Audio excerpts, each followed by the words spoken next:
développement du journal. Cette séance, si elle se tient effectivement, sera une grande première dans l'histoire politique haïtienne. Elle sera spéciale dans la mesure où la Constitution en vigueur, en son article 93, exige qu'un quorum de 2/3 de l'Assemblée, soit 80 députés, soit réunis pour l'ouverture de la séance, explique l'avocat Patrick Laurent et la constitutionnaliste Myrlande Hippolyte Maniga. Selon eux, la demande de mise en accusation doit aussi être approuvée par 80 députés pour que le Sénat soit saisi automatiquement afin qu'il s'érige en haute cour de justice. Question de statuer sur les accusations de crimes de haute trahison portées contre le chef de l'État par les députés de la minorité. À défaut de cette approbation par les 2/3 de l'Assemblée, la demande de mise en accusation du président tombe d'elle-même, détaille Maître Laurent. Maître Laurent et Madame Maniga désapprouvent le fait par les députés accusateurs d'avoir demandé au bureau d'inviter un ensemble de personnalités aux fins de renseignement dans le cadre de cette séance. Selon eux, ces personnes n'ayant pas entré au Parlement pourraient être auditionnées seulement par une commission parlementaire mise en place à cet effet. Considérant la configuration actuelle de la Chambre des députés, Patrick Laurent estime que constituer un quorum de 80 députés pour la tenue de la séance de mise en accusation ne sera pas chose aisée, l'Assemblée étant dominée par une majorité pro-gouvernementale. Il sera encore plus compliqué de réunir les votes de 80 députés pour la saisine de la Haute Cour de justice. La réussite de la séance se révèle donc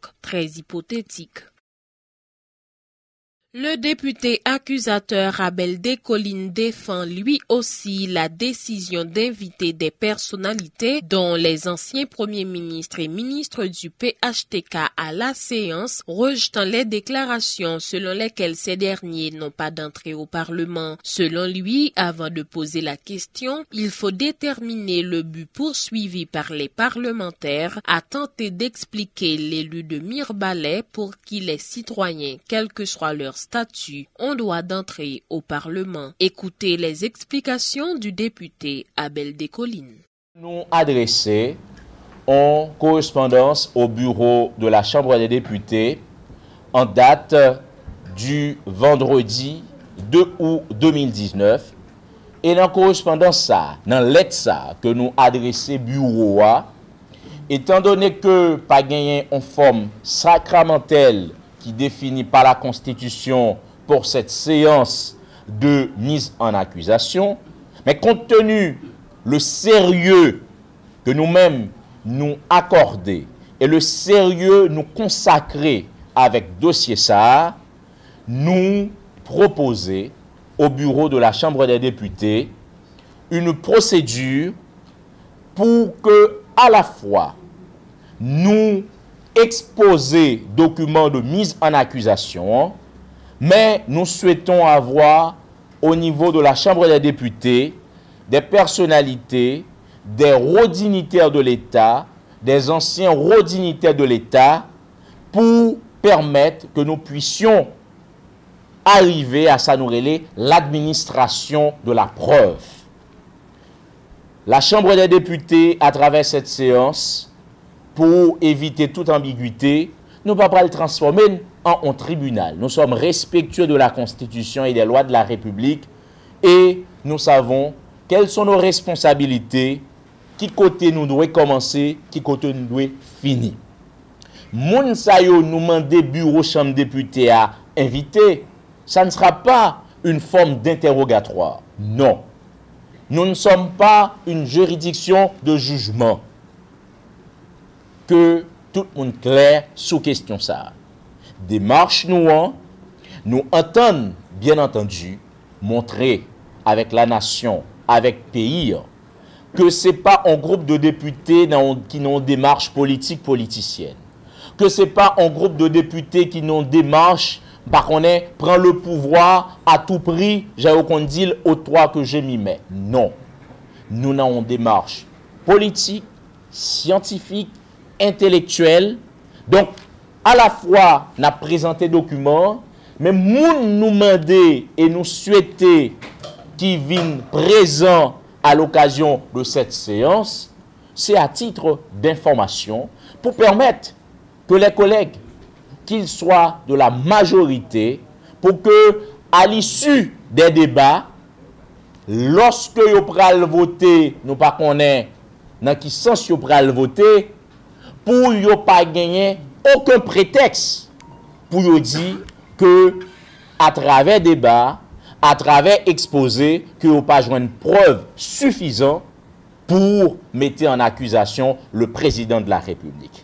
Le sénateur Pierre-François Sildor, proche du pouvoir, dit n'avoir pas d'objection à la démarche des députés de l'opposition concernant la mise en accusation du chef de l'État. Le vice-président du Grand Corps, qui n'a pas souhaité commenter les faits reprochés au président Jovenel Moïse, affirme qu'il revient aux députés accusateurs de les prouver et de convaincre 2/3 de l'Assemblée des députés d'accepter leur demande pour que le dossier soit transmis au Sénat conformément à la procédure établie par la Charte fondamentale. Le sénateur Pierre-François Sildor avec Jean-Louis Fanfan. C'est un phénomène qui est extrêmement préoccupant pour la population parce que ce n'est pas un bagage seulement au niveau capital là, mais c'est partout à travers le pays.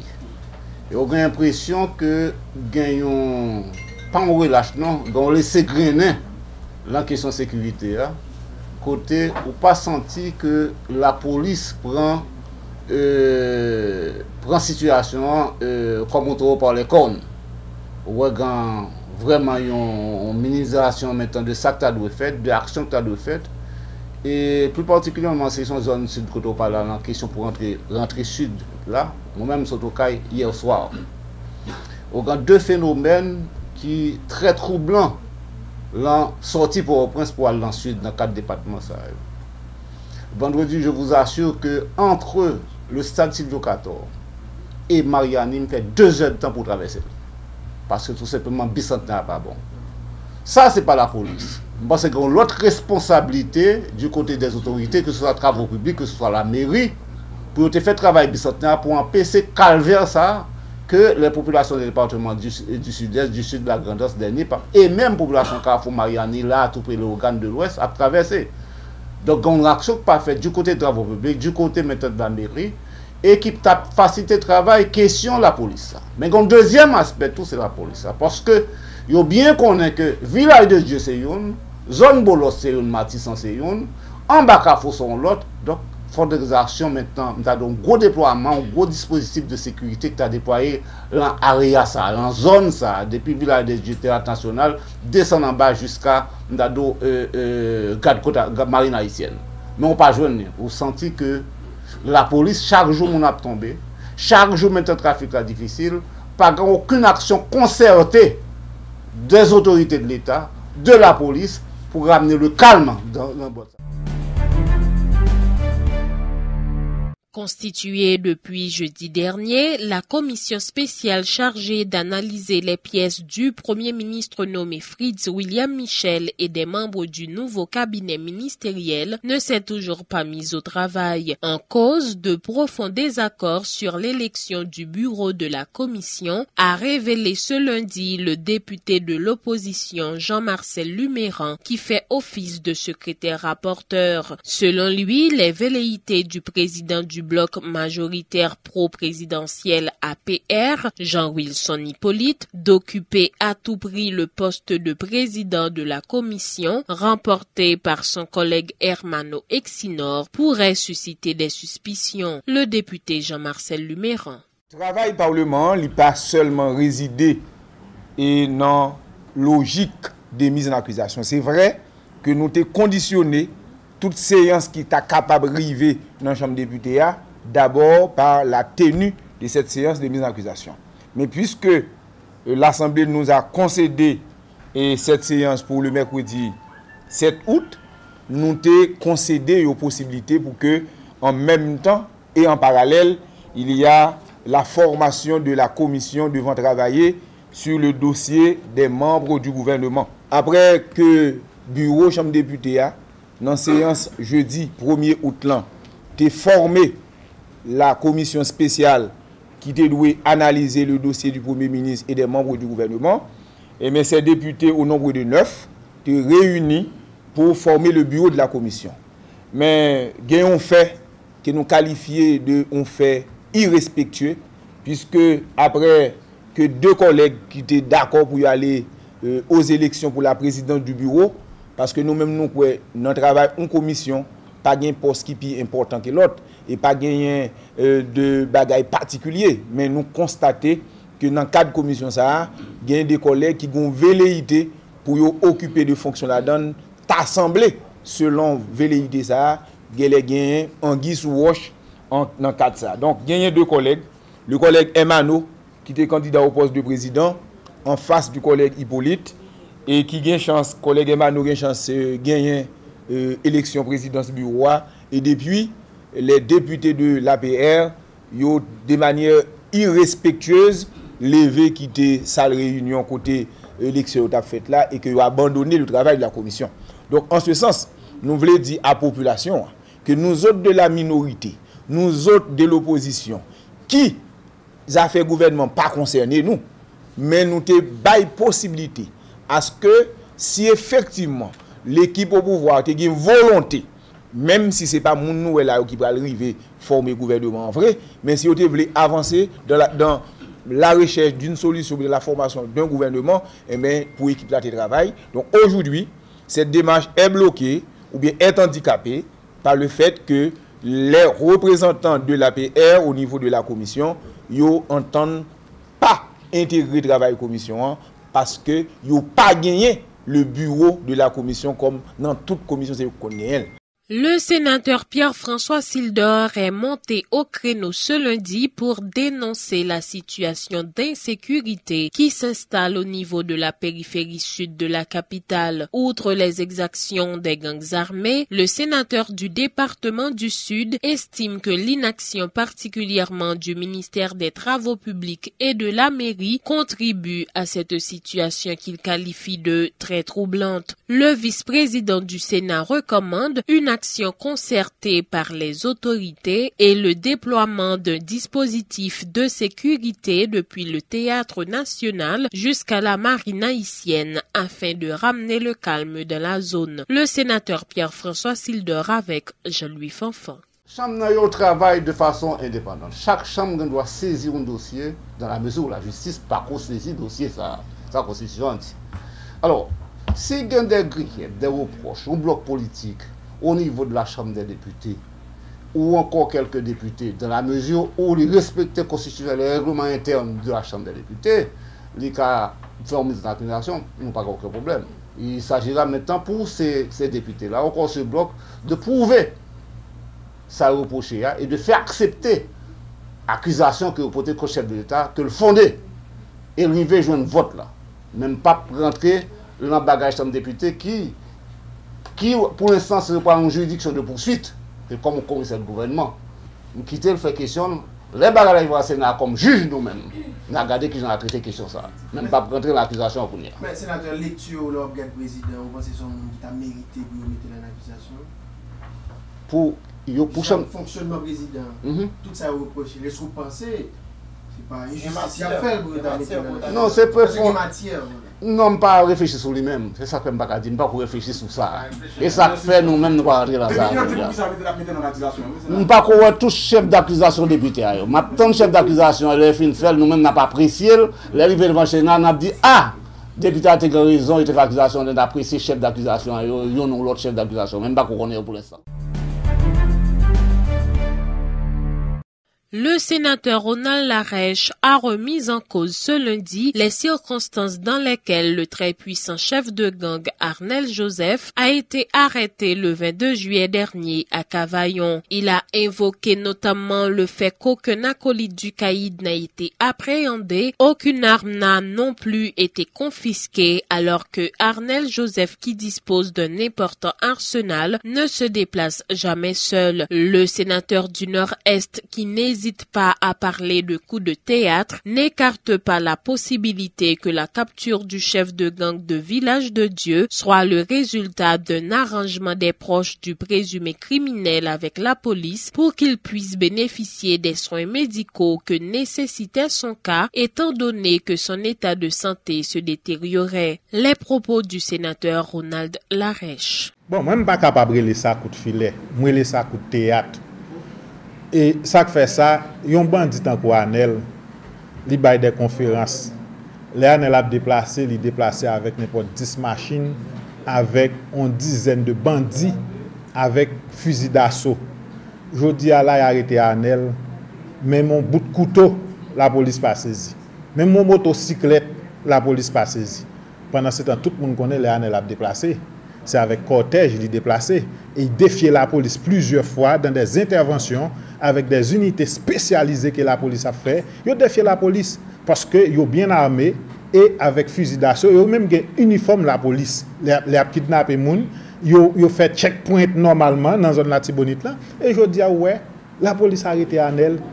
Même les gens n'ont pas arrêté ensemble avec Anel. C'est-à-dire c'est Madame Anel qui font arrangement avec la police, ils ont arrêté Anel. Anel rend tête li. Nous pas capable de ça.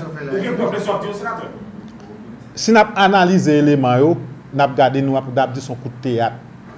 Si Anel comme chef bandit, il gagne des hommes armés qui ont la sécurité côté yo.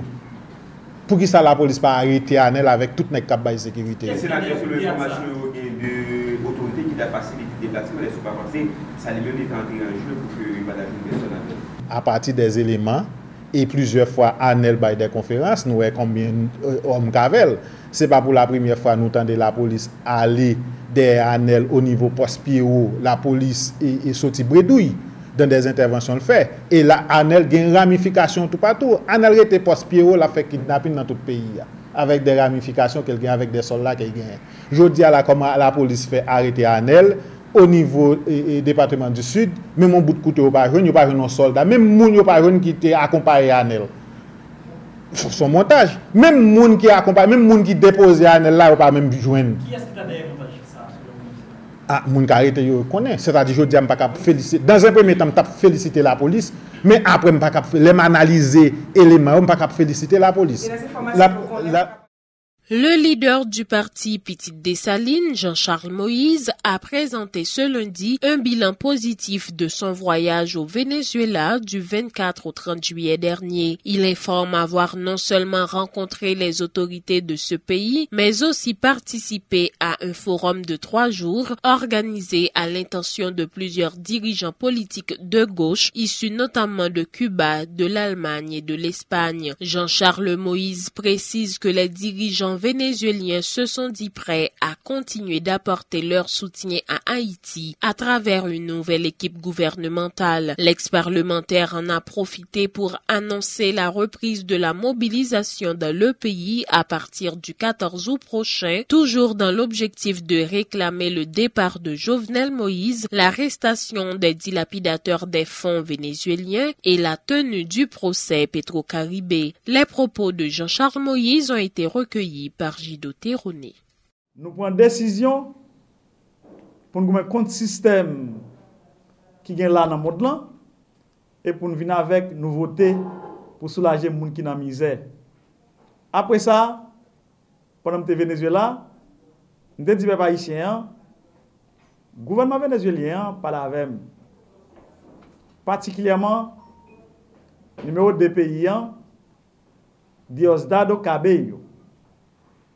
Celui qui est président de l'Assemblée constituante là, c'est lui-même qui est vice-président Parti socialiste qui est sous pouvoir là, c'est Maduro le président, et c'est lui qui est numéro 2 pouvoir vénézuélien. Monsieur dit, peuple haïtien, c'est nous créer tête nous. Venezuela reconnaît qu'il y a des dirigeants qui trahissent, mais ce n'est pas peuple haïtien. Ils dit nous, ils mettent en pile support à la disposition du pays d'Haïti, au moment opportun, je vais montrer aux peuple haïtien comment fidèle ensemble avec elle. Et dans l'émission Diosdado a fait, elle demande aux peuple haïtien pour courir des dos gouvernement ça qui là en Haïti. Et nous-mêmes tout, nous faisons à peu près 3 heures de temps tête à tête avec Diosdado qui est numéro 2 pouvoir vénézuélien. Nous parlons en long et en large de tout problème qu'a prolongé région là, problème tout qu'a prolongé peuple haïtien et problème tout qu'a prolongé peuple vénézuélien. Nous prenons une grosse décision. C'est pas un bagage Moïse Jean-Charles, c'est pas un bagage parti petit de Saline, mais son bagage pour pays, son bagage pour peuple haïtien. Venezuela dit malgré tout, il pas abandonner peuple haïtien là et n'a font celle pour nous continuer goumen. Nous prenons une grosse décision que nous prenons. Ensuite, nous prenons un ministre conditions féminines qui te font parcours avec nous pour le voir un message à Haïti pour dire que des programmes qui ont même initiés dans le pays Venezuela qui sont des programmes qui ont facilité les gens qui sont dans la misère et bien auprès pour développer les gens de programmes ça ensemble avec le pays d'Haïti.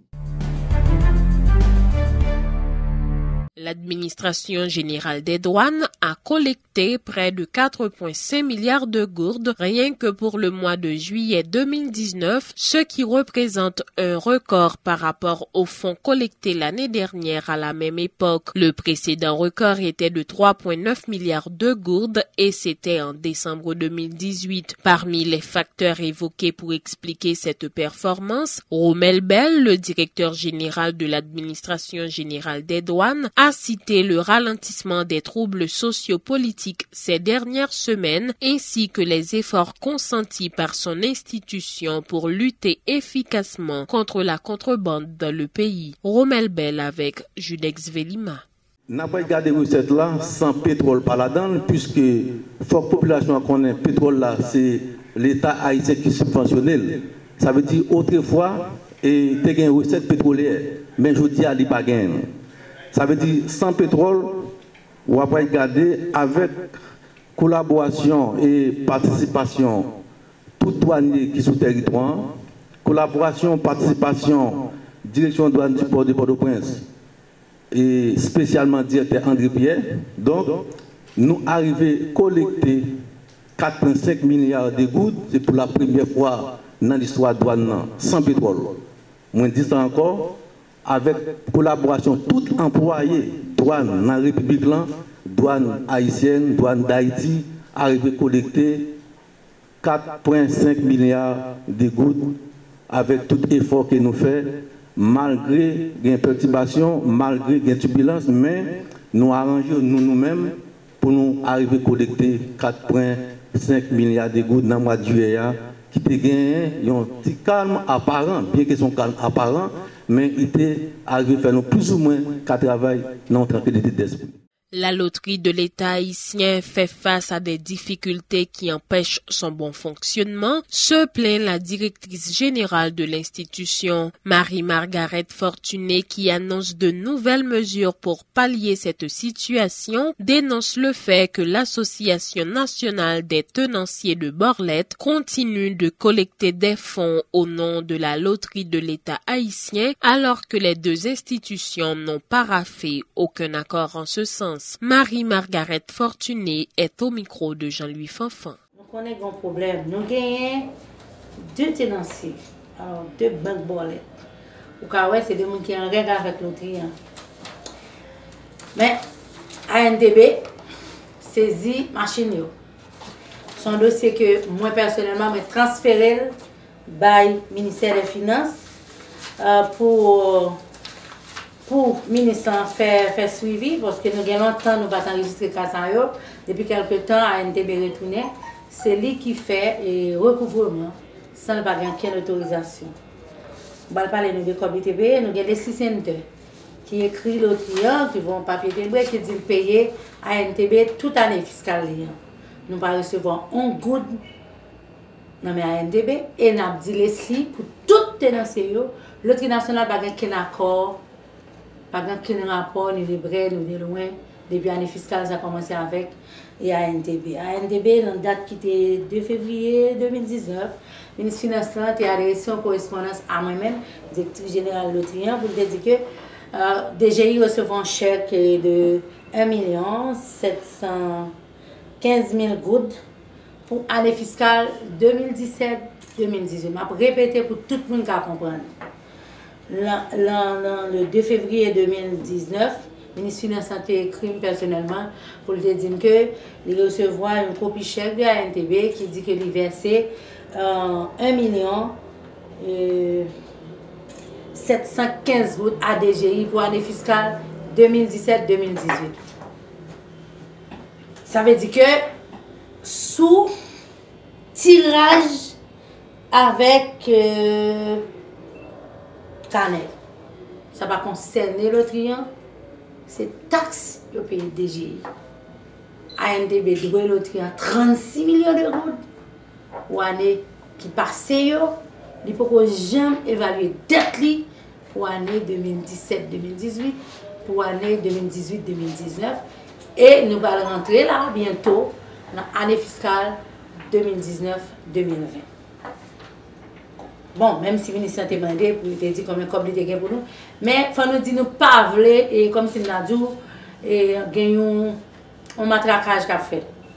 Nous pas gagnons aucun accord avec ANTB pour toucher nos places lotières.